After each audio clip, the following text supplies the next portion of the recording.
Malo ćemo prodimiti ovu ribu pre nego što je stavimo na pečenje. Onako dobije neki čarovan ukus, drugo je to priča kad je malo dimljeno.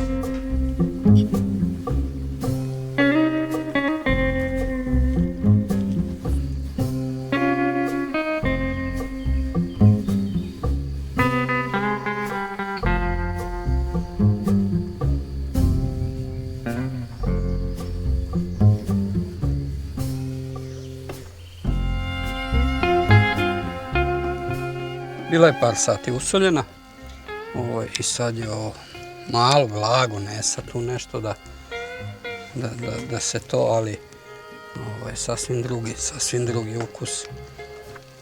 I neobično je, to je jedan od dobrih načina da se to malo i zaštiti i konzervira, posebno u ovom periodu kad pada veče, kad je to malo hladnije. Ne dimimo po onom najvećem suncu. Sad ćemo zapaliti vatru i to izdimiti.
Ovo je najbolji način spremanja. Znači, iz vode direktno u tanjiraču, sad taj postupak između što je bio dimljenja, to je onako dobar deo. Malo da se osjeti na taj dimljenje.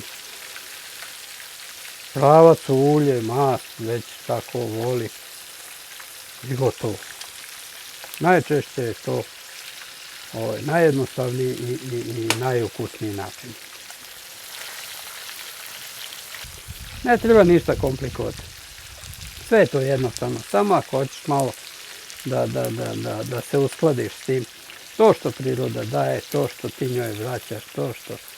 Vrlo je jednostavno, ne treba tu puno filozofije. Malo se s tim uskladiš. Sad sazreva ovo, sad ospeva ovo, sad se lovi ova riba, sad se jede ovo, sad se dimi ovo, sad... To, nema tu velike mudrosti.